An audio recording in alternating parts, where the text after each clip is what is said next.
12 জন পরিচালক ও তাঁদের সিনেমা।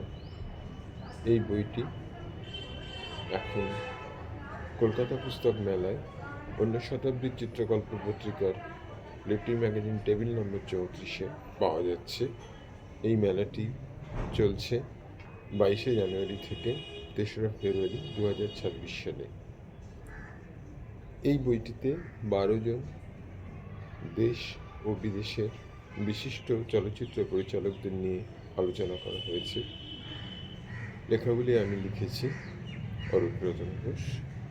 এখানে আছে বার্গম্যান, জাঁ-লুক গোদার, কিসলভস্কি, এদিকে সত্যজিৎ রায়, ঋত্বিক ঘটক, মৃণাল সেন, বিজয় তেন্ডুলকর, গৌতম ঘোষ প্রমুখদের উপস্থিতি। উল্লেখযোগ্য ও সংগ্রহযোগ্য এই সংকলনটি পাওয়া যাচ্ছে কলকাতা আন্তর্জাতিক পুস্তক মেলা অন্য শতাব্দী চিত্রকল্প পত্রিকার লিটল ম্যাগাজিন টেবিল নম্বর 34-এ এই বছর। ধন্যবাদ।